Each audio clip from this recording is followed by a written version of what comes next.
하나님 말씀 신약 성경 베드로전서 1장 7절 말씀 하신 줄 알고 공독 드리겠습니다. 믿음의 확실함은 불로 연단하여도 없어질 것보다 더 귀하여 예수 그리스도께서 나타나실 때에 칭찬과 영광과 존귀를 얻게 하셨느니라. 예수를 너희가 보지 못하였으나 사랑하는도다. 이제도 보지 못하나 믿고 말할 수 없는 영광스러운 즐거움으로 기뻐하니 믿음의 결국 곧 영혼의 구원을 받으리라. 9절까지 우선 공독 드렸습니다. 우리 지난 시간 우리 베드로전서 서론적으로 베드로전서가 어떤 배경 속에서 누가 어떤 목적을 향해서 이 베드로전서를 기록했는가를 우리 첫 시간 살펴봤습니다. 하나님께서 이스라엘 백성들을 언약대로 아브라함을 이미 사랑하셔서 선택하시고 갈대아 우르라고 하는 우상 천지인 그 땅에서 죄악의 도성에서 건져내어서 이제 건져내어 뽑아내어서 하나님의 약속의 땅으로 하나님께 인도해 가십니다. 그렇게 구약에 하나님께서 죄악의 도성에서 약속의 땅, 가나안 땅으로 하나님께서 인도해 내듯이 이 당시 베드로가 편지를 쓸 당시에 흩어진 나그네들은 죄악의 삶 속에 살아가는 모든 인류가 아담 타락 이후 죄악 가운데 하나님을 잊어버리고 하나님과의 생명관계가 단절이 되어서 살아가는 것을 죄된 삶이라 이렇게 말하지 않습니까? 아버지의 모든 공급으로부터 떨어져 나와서 스스로가 자기 삶의 주인으로 살아가려고 하니 얼마나 힘이 듭니까? 우리가 고아가 힘든 것은 아버지의 그 보호와 공급하심으로부터 단절이 되는 것입니다. 그러니까 고아는 자기 삶을 자기가 해결하려 해야 되니까 얼마나 고단하고 힘든 짐을 지고 살아가야 되는지 모릅니다. 그런 죄악의 삶 속에서 이제 영원한 복음의 메시지를 듣고 아브라함이 갈대아 우리에서 부름을 받아서 뽑힘을 받아서 약속의 땅으로 하나님이 통치하시고 보호하시고 공급하시는 그걸 이제 구약성경에 젖과 꿀이 흐르는 땅 이렇게 말합니다. 이스라엘 백성들이 자기들이 농사에서 지어놓은 땅이 아니라 다 하나님의 은혜로 채워져 있는 그곳으로 하나님께서 인도해 주시겠다 이런 뜻입니다. 그래서 하나님께서는 이 광야 같은 이 흩어져 있는 나그네, 광야 같은 삶을 살아가는 그들에게 거룩한 생활, 거룩한 생활이라는 말이 우리들은 자꾸 거룩한 생활을 하라고 이렇게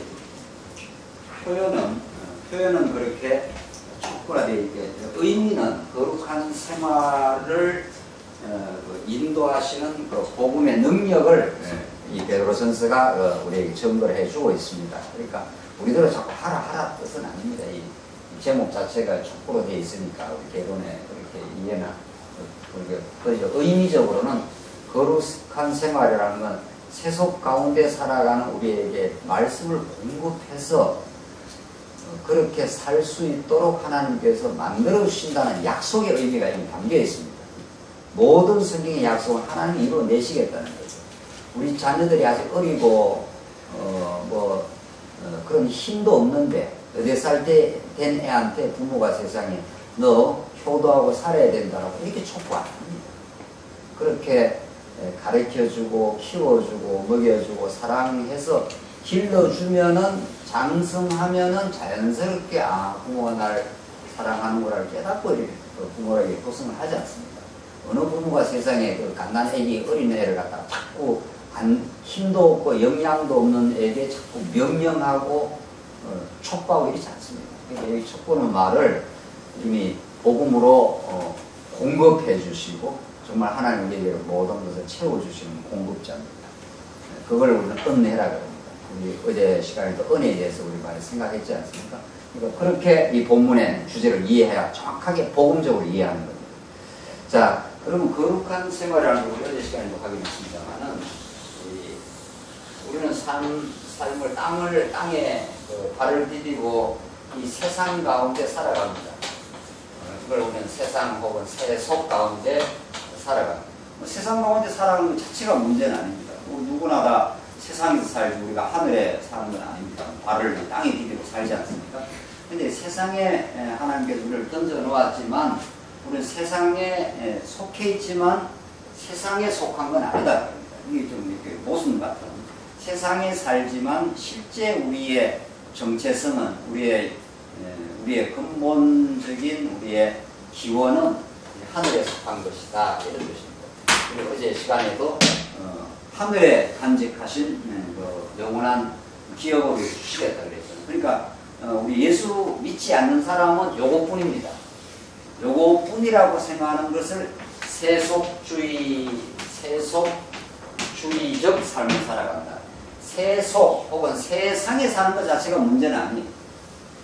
이 세상을, 이 주의라는 것은 항상 이걸 절대적인 이념으로 가치로 생각하는 가치관이 들어가 있지 않습니까? 민주주의, 공산주의 하는 것은 그걸 절대적 이념으로, 그것이 내 삶의 절대적 가치다 이렇게 할 때 주의라는 말을 쓰지 않습니까?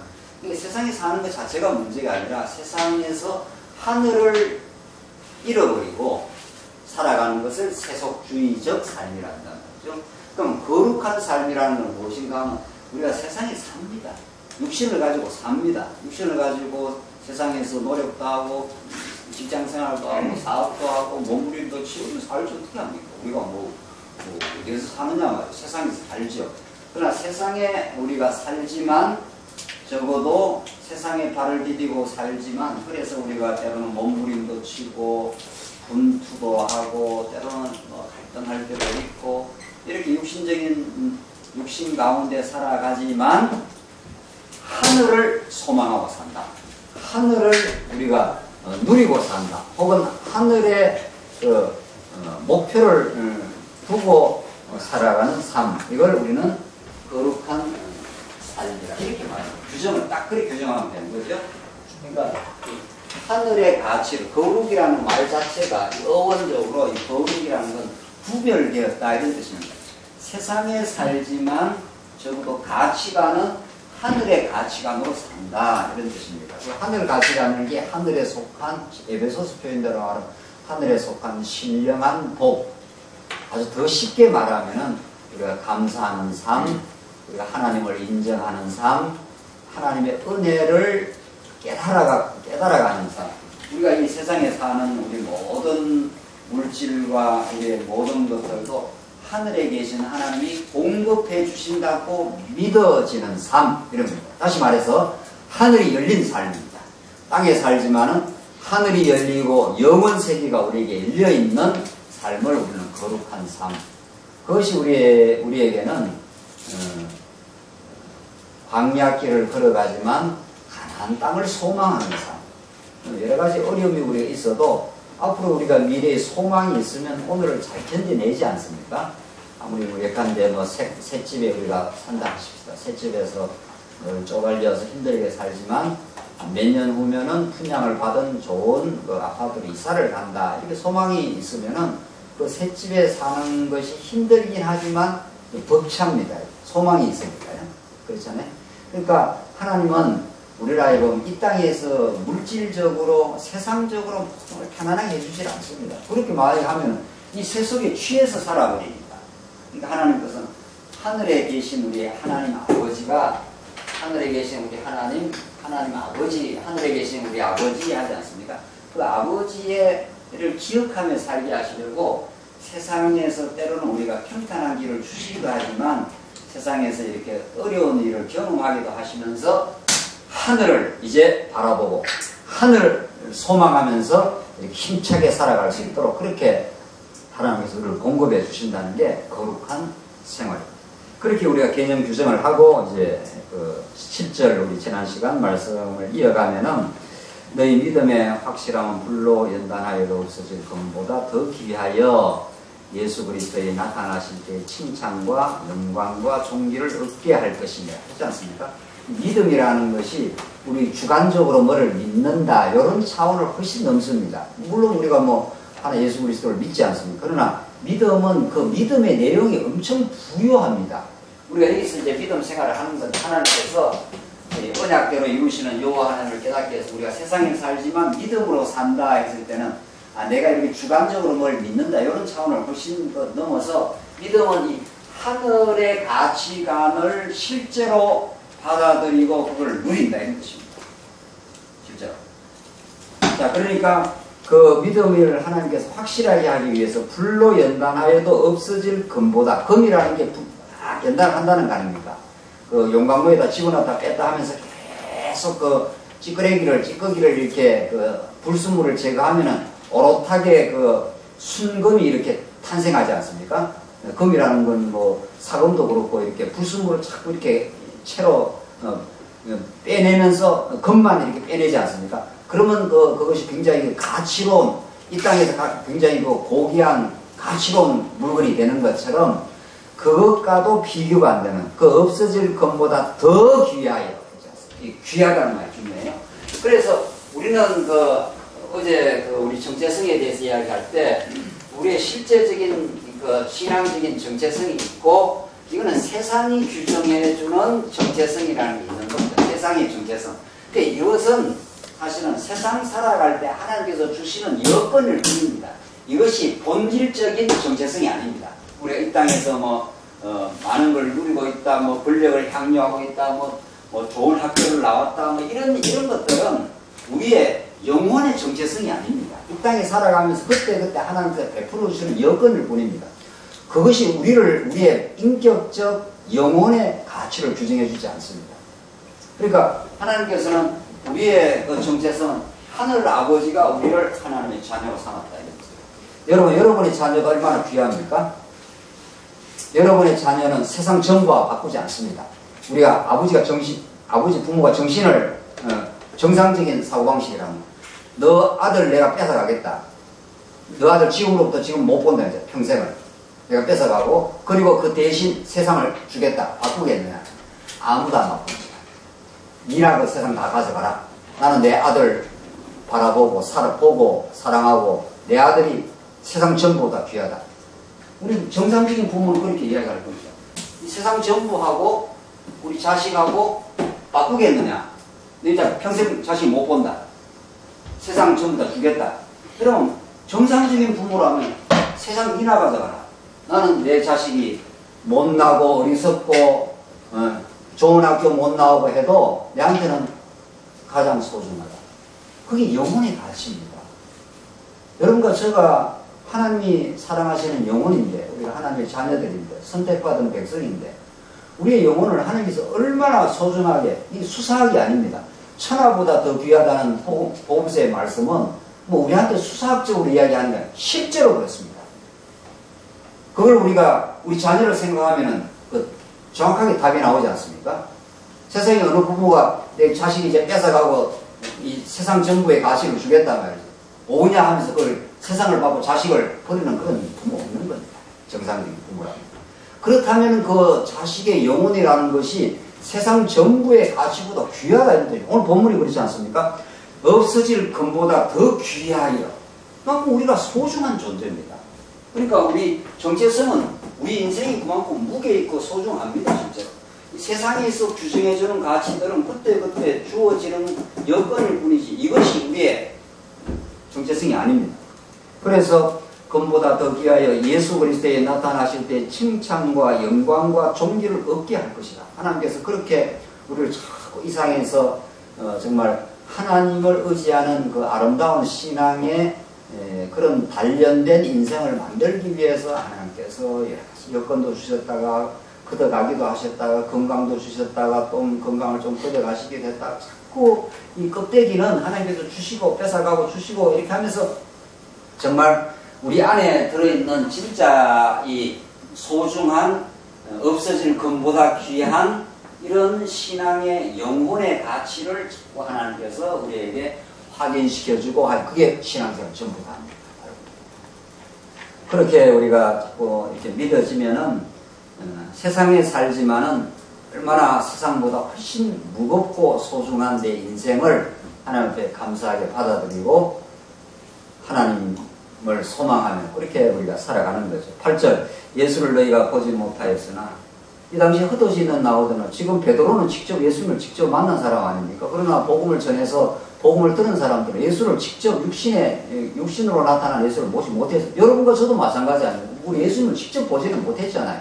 하나님께서 성령이 찾아와서 우리에게 믿게 하시고 예수님이 우리를 위해서 십자가에 2000년 전 죽으시고 우리를 위해서 부활하시고 지금도 우리를 다스려 주시는 분으로 우리가 이렇게 진리를 통해서 믿어진 것 뿐이죠. 그거 보지 못하고 우리가 믿는 게 더 복되다 그러지 않습니까?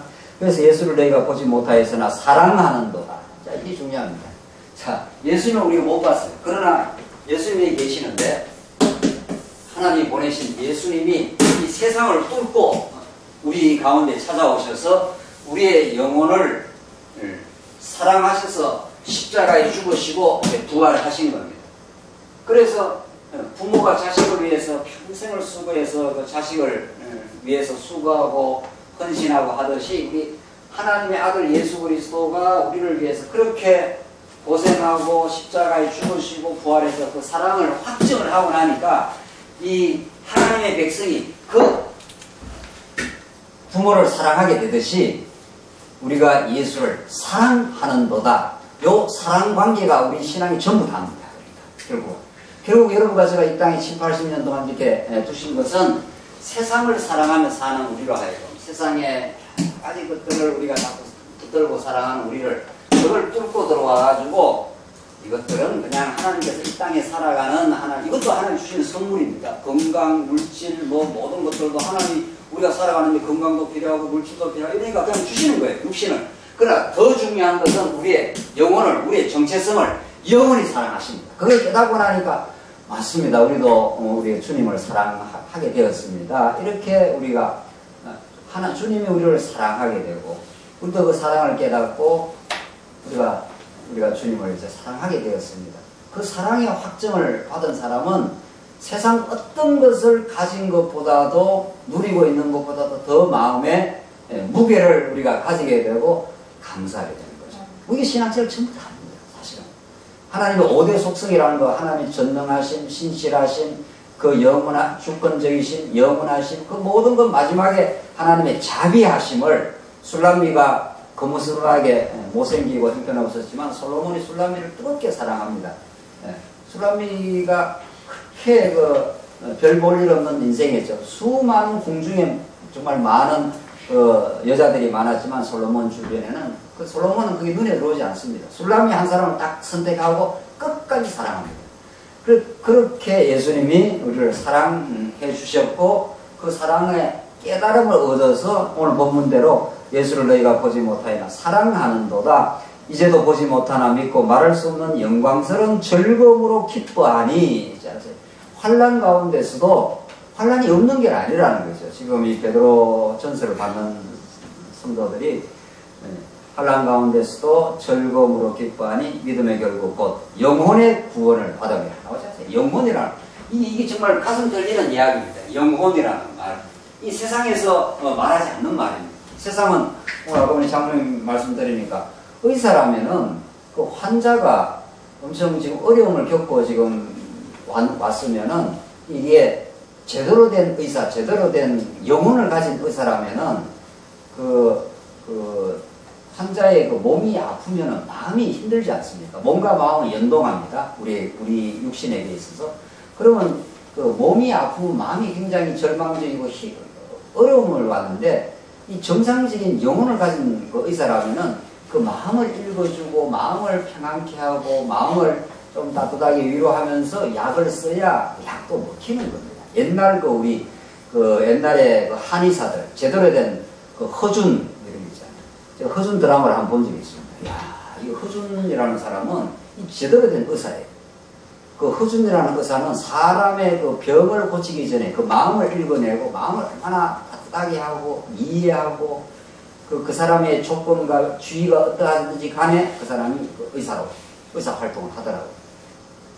허준 드라마 안 봤습니까? 드라마 보고 이렇게. 제가 아주 감동적이었습니다. 그렇구나. 이렇게 세상 의사들도 좋은 의사는 그렇게 하는 게 영혼을 가진 의사입니다. 근데 요즘에 의사들은 좀 그렇지 않는 것 같아요. 다 그런 건 아닌 것 같은데, 뭐 제가 의사를 보진 않았지만은, 대체로 저는 그런 거죠. 그냥 물질로 보는 거예요. 그냥 물질이 어떻게 보면 막. 그러니까 이게 영혼이 교감이 없는 거죠. 참 이게 오늘날 그 세상의 풍조입니다. 그러나 하나님 믿는 우리들은 오늘 본문의 말씀대로 믿음의 결국이 곧 영혼의 구원을 받습니다. 뭐 물질의 구원을 주려고 예수님 찾아오지 않았습니다. 이거는 언젠가는 예수님 다시 오시면 다 사라집니다. 하늘과 새 땅이 찾아오면 우리 이 땅이 보이는 것들 다 사라지고 완전히 새로운 갱신된 나라가 이루어집니다. 영원한 나라가 이루어지고 그때 가면 생명수 강가에서 다시는 아프지 않는 몸을 입고 주님과 더불어 살아가는 그 좋은 나라, 그 진짜 우리가 소망하는 나라가 옵니다. 이 땅에 모든 사람들이 그 나라를 소망하고 바랍니다. 공산주의라는 게 뭡니까? 너무 막 빈부격차가 심하고 고통이 많으니까 이 땅에 그저 더불어 같이 잘 먹고 잘 사는 나라를 만들어 보자. 그런 유토피아를 모든 사람이 꿈꿉니다. 그러나 그는 어디까지나 이념이었고 인간이 만든 이념은 절대로 이 땅에 완성태로 이루어지지 않습니다. 그러나 예수님이 완전하신 분, 영원히 우리를 사랑하시는 그분이 육신을 몸을 입고 이 땅에 찾아오셔서 이제 이 땅에 정말 너나 할 것 없이 남녀노소 빈부 기천 상관없이 우리가 영혼으로 우리를 대해주시고 우리를 있는 그대로 사랑하십니다. 그래서 우리 교회라는 것이 조건과 배경이 달라도 영혼이 만난 인생들이고 이런 그 세상적인 조건을 뚫고 예수님이 영혼을 사랑하시기 때문에 그렇게 우리가 만나면 우리에게 영롱한 우리가 탁하고 어려운 세상에서 살아갈 때가 탕류 같은 세상에 살지만은 우리는 복음을 깨닫고 영혼을 사랑하게 되었고 그런 순수하고 깨끗한 영혼의 그런 교감이 교회 안에서 점점 이루어져 가는 거죠. 그러면서 영원한 천국을 소망하는 거죠. 이제 그날이 오면은 그런 강렬한 우리는 소망이 있습니다. 10절 이 구원에 대하여는 너에게 임할 은혜를 예언하던 선지자들이 연구하고 부지런히 살펴서 자기 속에 계신 그리스도의 영이 그 받으실 고난과 예수님께서 많이 고난당하시고 후에 받으실 영광을 미리 정언하여 누구를 또한 어떠한 때를 지시하시는지 상고하니라. 구약의 선지자들이 예수님이 오셔갖고 우리 대신 고난받으시고 그 받으실 영광을 보여주시면서 하나님의 그 풍성한 은혜를 우리에게 가르쳐 주시겠다고 구약에 이미 많이 예언자들이 앞으로 오실 예수님을 바라면서 그렇게 이미 상고했다는 겁니다. 그러니까 구약의 모든 선지자들, 예언자들은 예수님이 오셔서 십자가에 고난받으시고 부활하셔서 하나님의 그 큰 은혜와 사랑을 확정하실 것을 다 내다보고 그렇게 예언했고 그 구원의 복음을 우리가 듣게 되었다 이런 뜻입니다. 오늘 본문이 그런 거죠. 그래서 12절 이 섬긴 바가 자기를 위한 것이 아니요 너희를 위한 것임이 계시로 알게 되었습니다. 뭐 예수님께서 자기를 위해서 했겠어요? 예수님은 영원히 자족하신 하나님의 아들인데 너희를 위해서 했는데 이것은 하늘로부터 보내신 성령을 힘입어 복음을 전하는 자들로 이제 너희에게 알린 것이요 천사들도 살펴보기 원하는 것이요. 천사들도 이 복음의 영광스러움, 복음의 소중함, 복음의 가치로움, 이 거룩한 우리의 삶이 얼마나 복되다는 것을 천사들도 살펴보기 원하는 아름다운 것이다 이런 뜻입니다. 오늘 여러분과 제가 이렇게 살펴가는 복음이라는 게 그러니까 우리 영혼을 가진 우리들은 이 거룩한 하나님의 말씀과 이 말씀을 통해서 드러나는 하나님의 영원한 사랑, 그 십자가로 확정되고 부활로 우리에게 이미 확인된 그런 하나님의 은혜를 천사들도 살펴보는 그런 가치가 있다 이런 뜻입니다. 우리가 지금 깨달아가는 것이 자 여기까지가 이제 하나님께서 찬송하며 기뻐할 수 있는 근거를 주셨다. 하늘에 속한 복이고 우리 이 땅에 속하지 않는 우리에게 믿음의 고귀함이 하나님께 주어졌다. 두 번째 거룩한 생활을 하는 그 요건, 그 기초 작업은 하나님께서 진리로 우리를 거룩히 거듭나게 하셨다 하는 겁니다. 우리가 육신을 가지고 있지만 진리의 영이 우리에게 찾아오셔서 이렇게 우리는 세상에 살고 육신을 가지고 살아가고 있었는데 이제 거듭나서 이렇게 이 뒤꿈치 부분만큼 속사람이 이렇게 생겨나 버렸다.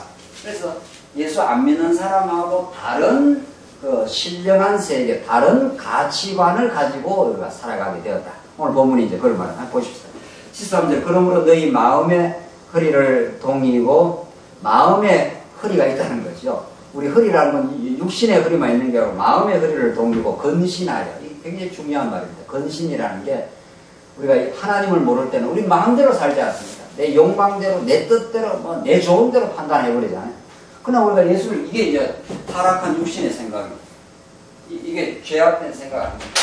죄라는 게 우리 지난 시간에 이야기했지만 이게 하나님과 같이 되고자 하는 마음. 그러니까 마음대로 내 좋으면 해버리고 내 싫으면 안 해버리고 막 이런 거죠. 그러나 우리가 예수님 찾아오셔서 우리가 이렇게 영이 살아나고 성령의 소욕이 이렇게 살아나게 되면은 내 마음대로 뭘 판단하는 게 아니고 하나님 뭘 원하십니까? 하나님 뭐를 기뻐하십니까? 이렇게 자꾸 하나님의 은혜를 깨닫고 우리가 그런 반응이 나오게 돼 있는 거죠. 우리를 사랑하는 선생님, 사랑하는 부모님, 사랑하는 어떤 형제, 그걸 자꾸 사랑을 받게 되면은 사람은 우리를 굉장히 근신하게 하는 거죠. 내 마음대로 사는 게 아니라 사람은 오래 참고, 사람은 온유하며, 사람은 자기 유익을 구치 아니하며, 사람은 투기하지 아니하며, 사람은 진리와 함께 기뻐하고. 이게 고린도 교회가 마음대로 어린아이처럼 살아가는 그들에게 하나님의 사랑이 우리에게 임하게 되면 사랑은 우리의 영혼을 제어하는 힘이 있습니다. 그건 억지로 뭘 이렇게 하는 게 아니고 내가 지체를 사랑하기 때문에 내가 이런 행동을 하면은 다른 지체가 부담이 되겠구나. 이렇게 하면은 그 자기 행동을 많이 이렇게 자꾸 돌아보고 제어하고 근신하게 되어 있습니다. 그래서 인간만이, 우리 신앙인만이 이렇게 자기를 근신이라는 게 이렇게 삼갈 근자에 몸신자 아닙니까? 그래서 참 이게 절제 점점 하게 되는 거죠. 이건 자기가 그렇게 해보면 자기한테 굉장히 그 유익이 있습니다. 마음대로 영광대로 우리가 내 좋은 대로 이렇게 살아가다가 우리가 다른 지체를 생각하고 다른 우리 성도를 생각하면서 자기의 근신을 하기 시작하면은 그것이 처음에는 조금 불편해 보이는 것 같지만 자꾸 그런 그 절제를 하게 되면 굉장히 그 자기의 그 단단한 내면을 느끼게 돼 있고 영혼의 그 아름다움을 자기 스스로 느끼게, 아, 하나님께서 내 마음을 지켜주시는 거구나. 이렇게 해서 감사하게 되는 거죠. 그런 것들이 우리 모든 우리 신앙생활 속에서 자꾸 문득문득 우리가 신앙생활 하면서 성령께서 찾아오셔서 우리 마음에 그런 걸 주시면 우리가 굉장히 세상이 알지 못하는 기쁨이 있습니다. 그래서 건신하여 예수 그리스도께서 나타나실 때 너희에게 가져다 주실 은혜를 온전히 바랄지어다. 자, 은혜가 나타납니다. 성경은 어디라도 은혜의 복음인 겁니다. 우리 갈라디아서가 아주 정통적인 은혜의 복음인데, 그러나 또 포괄적으로 말하면 거룩한 생활을 촉구한다고 표현을 그렇게 되어 있지만 촉구하는 은혜가 그렇게 나타납니다. 우리가 능력 얻는 자에게 자꾸 하라 하는 게 아니라 은혜를 공급해서, 은혜라는 강력한 힘입니다. 이게 하나님의 사랑을 표현하기 때문에 많이 은혜를 많이 받고 사랑을 많이 받게 되면은 내면에 에너지가 생깁니다. 은혜는 그 에너지란 말이죠. 자꾸 부모가 자녀들 이렇게 쏟아주고 그래도 잘못해도 이해해주고 자꾸 하면 그게 에너지가 되는 겁니다. 그게 우리 내면에 알게 모르게 에너지로 저장이 되고 무의식 속에 자꾸 저장이 되어서 언젠가는 그 힘을 발휘하게 됩니다. 세상이 어려워질 때. 그러니까 여러분과 저는 지금 우리가 이렇게 어려운 세상을 힘있게 살아가는 것은 우리가 알지 못하는 이미 역사 가운데 우리에게 공급된 근본적으로 하나님의 은혜고, 직접적으로는 부모의 어떤 선생님의 주변에 위로를 해주는 우리 성도의 그런 게 은혜가 우리 내면의 무의식 속에 쌓여 있습니다. 그것이 에너지가 돼가지고, 여러분 심리학에서 우리 의식이 움직이는 게 얼마 안 된다고 합니다. 거의 대부분은 무의식이 우리를 움직여 나가고 있습니다. 사실. 거기에 무의식에 많은 은혜가 저장이 되어 있으면은 어려움이 딱 왔을 때 그게 이제 드디어 작동을 하기 시작합니다. 맞아, 하나님 인도하셔. 하나님께서 나를 더 좋게 하셔. 이게 평소의 말씀과 은혜로 자꾸 말씀이 공급되고 우리 성도들을 향해서 또 확인되고, 그래서 교회 생활에서 우리가 성도들 간에 자꾸 교제를 하면 어려운 일이 찾아왔을 때 하나님의 은혜를 나누게 되고 서로 위로하게 되고, 인생이 정말 어려웠을 때 어려움으로 무너지는 게 아니고 위로를 못 받아서 무너진다는 거 아닙니까? 그래서 자꾸 위로를 받게 되면 그게 다 은혜입니다. 그 은혜를 받게 되면은 드디어 어려움이 왔을 때 드디어 빛을 발하기 시작하는 거죠. 괜찮아. 안 무너져. 무너지면 하나님 세우실 거야, 다시. 이런 그 힘이 그 은혜가 주는 힘입니다. 우리의 무슨 내 자신의 뭐 의지 결정으로 그렇게 차고 나가는 게 아닙니다. 세상 사람들은 그게 없으니까, 은혜가 없으니까 자기 고집으로 그래 하는 줄 몰라도 우리 하늘 백성들은 이렇게 평소에 들었던 말씀, 평소에 우리 성도들과 교제하며 위로받으며 공급받으며 살았던 그 힘이 드디어 이제 움직이는 거죠. 그래서 은혜를 온전히 바랄지어다. 14절 너희가 순종하는 자식처럼 전에 알지 못할 때에 따르던 너희 사욕을 본받지 말고. 옛날에 우리가 알지 못했을 때, 복음을 깨닫지 못했을 때 우리는 다 죄악 가운데 살았고, 그걸 다른 말로 오늘 본문 말씀대로 말하면 사욕입니다. 사욕. 하나님과 같이 되고 사는 욕망, 이렇게 살지 말고 이 사욕대로 자꾸 살면은 우리에게 주어진 건 이만큼인데 사욕이 이만큼 작동하면은 이만큼이 자꾸 이렇게 부족을 느낀다는 겁니다. 자꾸 마음에 부족을 느끼고 마음에 불만이 생기고 이러니까 마음이 이렇게 행복하지 않는 거죠. 마음이 행복하지 않으면 긍정적 에너지가 덜 생깁니다.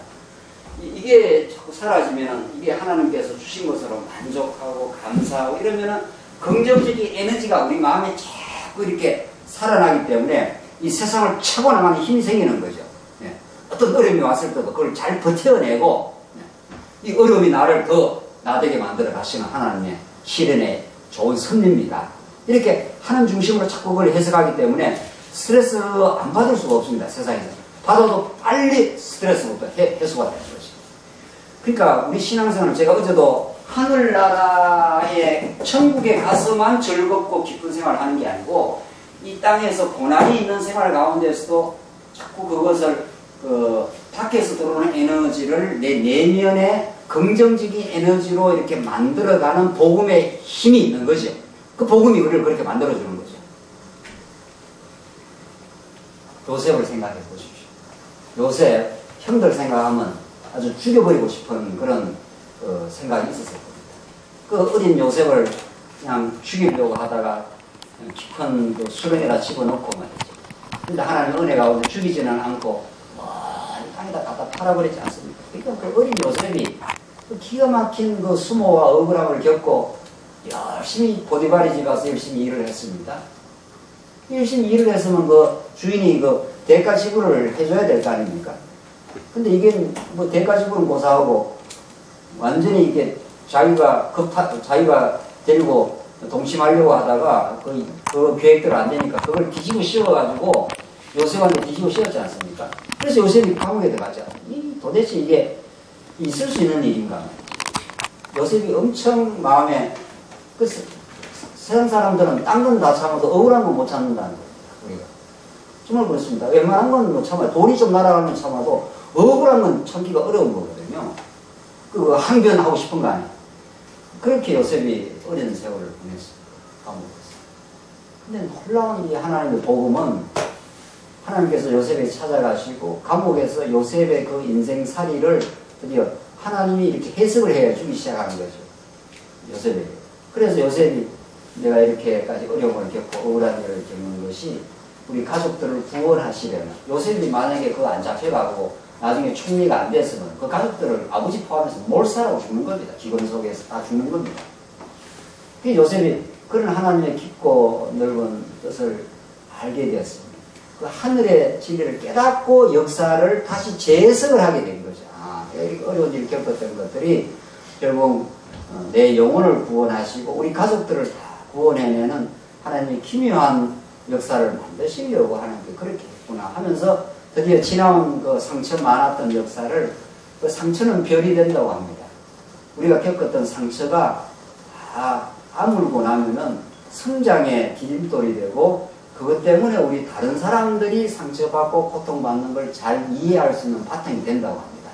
내가 그런 그 어려움을 안 겪어본 사람은 다른 사람이 어려움을 겪은 걸 이렇게 공조하지 못합니다. 공감하지 못합니다.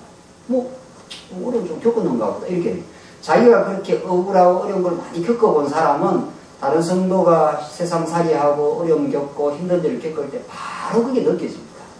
그 신기한 겁니다. 여러분과 저의 마음속에 있는 것이 보인다고 합니다. 마음속에 있는 것이 느껴진다. 그 마음에 없는 것은 세상에 안 보입니다. 놀랍죠? 우리 세상은 우리 눈이 모든 걸 다 보는 것 같아도 내 마음에 아프게 겪은 것들이 잘 보입니다. 그래서 우리가 세상 살면서 많이 상처를 경험하고 억울한 일을 경험했던 것들을 통해서 신앙이 단단해져 본 사람은 다른 성도가 어려움을 겪을 때 빨리 그걸 공감을 합니다. 힘들었겠습니다. 힘드네요. 이렇게 그게 되기 때문에 그 위로가 가능한 거죠. 우리가 위로하러 가고 논리적으로 잘 말하는 사람이 있더라고요. 그 논리적으로 말하면 그 위로가 안 됩니다, 오히려. 당신에게 준 건 하나님이 더 좋게 하려고 이렇게 논리적으로 설명. 논리적으로 위로하면 위로가 안 됩니다. 당신이 말하는 거 내 다 잘 알고 있다. 그럼, 진짜 힘들 때는 같이 아파하고, 같이 힘들어하고, 같이 울고, 이렇게 해야 그 위로가 되는 거지. 하나님께서 이 요셉한테 이렇게 했을 때, 이렇게 논리적으로 설명하면요. 짜증납니다. 그런 거예요. 짜증납니다. 그 말을 내가 다 알고 있다고. 나도 다 말씀 듣고, 하나님께서 선을 이룬다는 걸 알고 있다고. 교회는 그런 게 아닙니다. 가족은 그런 게 아닙니다. 가족한테 우리 논리적으로 이야기합니까? 가족이 막 아파하고 힘들어하면 같이 울고, 같이 부둥켜 안고, 같이 힘들어하고. 그러면 그게 이상한 그 힘을 발휘합니다. 그래서 예수님이 이 땅에서 논리적으로 예수님 물론 논리에 근거해서 설명할 때가 있지만은, 하나님이 이 땅에 찾아오셔서, 우리의 죄로 몸부림치는 우리 인생들 속에 찾아오셔서 인카네이션 하는 것, 육신 가운데 들어와서 죄 가운데 같이 몸부림쳤습니다. 예수님 같이 울었지 않습니까? 베드로가 실수하고 범죄할 때 예수님이 이렇게 긍휼하게 쳐다봤습니다. 아이고 베드로야, 이거 어떻게 너는 어쩔 수 없는 존재구나. 이렇게 충분히 알았습니다. 그렇게 알고 같이 공감하고 같이, 그래서 로마서에서 절거할 때 같이 절거하고 울 때 같이 울라 이렇게 되어 있습니다. 오늘 본문은 정말 그런 복음을 우리에게 전달해 주고 있습니다. 너희 사욕을 본받지 말고 오직 너희를 부르신 거룩한 이처럼 너희도 모든 행실에 거룩한 자가 되라. 이게 성경에서 되라 했지 않습니까? 성경에 나오는 모든 명령문은 뭐라고요? 약속입니다. 되라 하신 하나님이 될 수 있도록 자꾸 말씀도 공급해주고 위로도 해주고 세임도 주시고 이렇게 해서 우리가 이 세상에서 세상만을 보러 살아보던 우리를 하여금 하늘을 바라보고 이 하늘을 누리고 살도록 감사함, 기쁨, 새로운 하늘의 위로 이런 것을 가지고 살아가고 우리 다른 지체와도 그렇게 같이 공감하고 같이 울고 같이 즐거워하는 그런 하나됨의 삶을 삽니다. 결국 여러분과 저는 예수님이 우리의 신랑 되시고 우리가 신부되어서 하나님께서 아담을 짓고 독채하는 것이 좋지 않다고 해서 아담에게서 갈렙뼈에서 하와를 만들었지 않습니까? 그래서 부모를 떠나서 둘이 한 몸을 이룰지로다. 이게 인생의 비밀입니다. 인생의 비밀. 여러분과 제가 예수님을 아담이 타락해서 예수님을 떠난 거란 말이죠.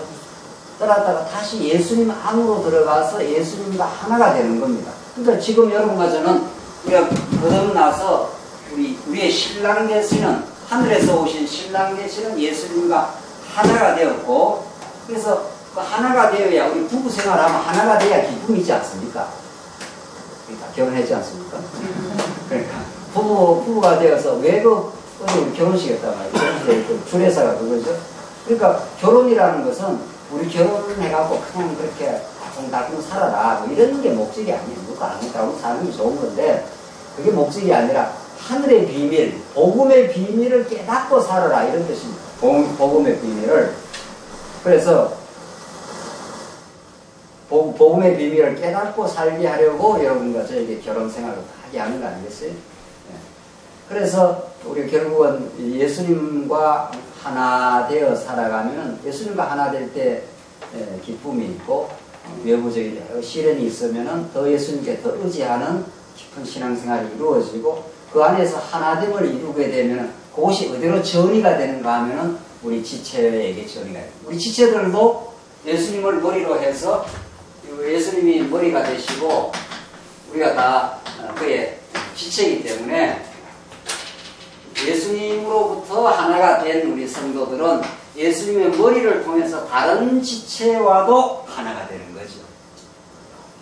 그래서 이 지체가 예수님하고 잘 자꾸 연결이 되어 가면은 다른 지체를 이렇게 부각하거나 싸우거나 막 이렇게 괴롭히거나 이렇게 안 하게 돼 있습니다. 그렇지 않겠어요? 다른 지체가 많이 상처를 받고 힘들어하면은 이 오른손이 왼손한테 가서 이렇게 쓰다듬어주고 합니다. 왜? 한 몸이니까. 한 몸이니까. 그렇잖아요. 우리가 예수님을 잊어버리면은 한 몸으로 느끼지 않고 때로는 경쟁 상대로 보기도 하고 그래서 갈등도 하고 심지어 부부 간에도 때로는 힘들게 우리가 좀 갈등할 때가 있지 않습니까? 그게 머리를 잃어버렸습니다. 머리 대신 우리 그리스도께서 우리 부부도 주시고 우리 자녀들도 주시고 우리 성도들도 주셨다. 한 몸이다. 한 몸은 확대하지 않습니다. 한 몸은 힘들어하면 같이 그냥 위로하고 같이 좋은 일 있으면 같이 즐거워하고 그래서 결국 우리 교회 생활은 우리가 예수 안에서 한 몸이라는 것을 자꾸 배워가고 과거에 우리가 죄악된 삶을 살아갈 때 죄된 삶을 살아갈 때는 우리가 내가 예수님부터 떠나서 내가 주인 노릇하게 될 때 우리가 자꾸 힘든 삶을 살아왔던 그 과거를 극복하고 이제 새로운 가치관으로 우리가 전진해 갑니다. 이제 조금 하고 이제 첫 시간 결론을 짓지요. 기록되었을 때 내가 거룩하니 너희도 거룩할지어다 하셨느니라. 외모로 보시지 않고 각 사람의 행위대로 심판하시는 이를 너희가 아버지라 부른즉. 보십시오. 성경에 아버지 하는 것은 우리 육신의 아버지도 다 있지 않습니까? 아버지 하는 것은 두 가지 뜻이 있습니다. 아버지 하는 것은 첫째는 생명관계, 아버지로부터 아들이 나온 거 아닙니까? 그래서 우리가 하나님을 아버지 이렇게 부르는 건 우리가 하나님의 아들 이런 말 아닙니까? 그러니까 아버지가 없이 아들이 나올 수가 없죠. 그러니까 여러분과 저는 다 아들이기도 하고 이제 아버지기도 하고 그런 거 아니에요? 우리 여성도들도 다 아버지가 있는 거고 여성도들도 다 우리 하나님 앞에 신앙적으로는 아들입니다. 우리가 다 아들이에요. 딸이 아니고 원래는 그냥 다 아들이에요. 우리가 영적으로 말하면. 그러니까 그 아들이라는 건 근본이 있다 이런 뜻입니다. 아버지의 근본이 없이는 아들이 출생할 수가 없습니다. 그래서 우리의 존재와 가치와 우리의 미래와 모든 건 아버지께 달려 있습니다. 아버지 없이 또 그리고 아버지는 자식의 허락을 안 받습니다. 어제 이야기했지 않습니까? 아들한테 너 이 땅에 태어날 거냐? 뭐 이렇게 아들한테 물어본 적 없습니다. 그러니까 우리 의사하고 아무 상관없이 아버지의 주권으로 아들을 낳아버립니다. 우리 하나님이 우리를 이 땅에 보낼 때 너 한국에 태어날래? 미국에 태어날래? 안 물었습니다. 그냥 한국에 태어나라 하면 우리 한국에 태어나는 거예요. 그래서 우리는 아무 권리가 없습니다. 두 번째, 그래서 생명관계입니다. 모든 생명이 아버지부터. 두 번째, 아버지가 하는 일이 뭐냐 하면은 낳았기 때문에 그의 능력으로 보호합니다. 아버지는 우리가 이 땅에 전쟁도 많고 해서 고아도 많고 옛날에는 그랬지 않았어요? 그럼 불가피해서 아버지가 죽고 이렇게 해서 아들을 못 돌본 수는 있죠. 그 역사 가운데, 현실 가운데. 그건 좀 예외적인 거고, 아버지는 자기가 결정해서 주권을 해서 낳았기 때문에 눈에 흙이 들어올 때까지 자식을 보호하려고. 이거 아버지 많지 않습니까? 아버지는 끝까지 어떤 경우에도 그렇게 하려고 합니다. 우리 하나님 아버지가 그렇습니다. 하나님 한 번 약속하시면 끝까지 아브라함을 끝까지 보호합니다. 패스라도 더 되돌키고 사랑해서도 되돌키려고 하고 끝까지 보호합니다. 그게 우리 하나님 아버지 이런 뜻입니다. 우리 하늘에 계신 우리 아버지, 이건 너무 이게 떨리는 언어입니다. 사실 그가 우리에게 영원한 생명을 공급해 주시는 분. 그분이 아니면 우리는 이 땅에 출현할 수 없는 존재. 그분로부터 우리의 영원한 생명이 주어졌고 그분이 한번 작정하고 낳아놨기 때문에 여러분과 저가 알지 못하는 역사를 통해서 지금까지도 보호하시고 사랑하시고 앞으로도 인도하십니다. 우리 육신의 아버지가 끝까지 어떤 경우에도 어떤 고생을 해서라도 자식을 어떻게든지 이 땅 이 험한 세상에서 지켜주려고 하지 않습니까? 그런 이상이라는 거죠. 그건 뭐 비교 안 되는 우리 하늘 아버지가 다윗을 끝까지 보호하십니다. 한번 왕이 되게 하고 다윗이 천신만고를 겪고 얼마나 많은 시련을 겪고 어려움을 겪었는지 모릅니다. 결국 하나님이 다윗을 보호합니다. 그래서 왕이 되게 다시 왕이 되게 하고 끝끝내 약속한 대로 다윗 왕국을 이루시고 그 다윗보다 더 우월하신 예수 그리스도가 이 땅에 찾아오셔서 오늘 본문이 말합니다. 너희가 아버지라 부른즉 너희가 나 그대로 있을 때 두려움 없이라. 하늘 아버지가 우리를 보고 계시고 이때 두려움 하는 건 무서움 아닙니다. 하나님 계시는 줄 알고 그 하나님의 공급 속에 살아가는 은혜로 살아가기를 깨닫고 감사하고 그렇게 살아가기를 간절히 바랍니다. 조금 쉬었다 하시죠.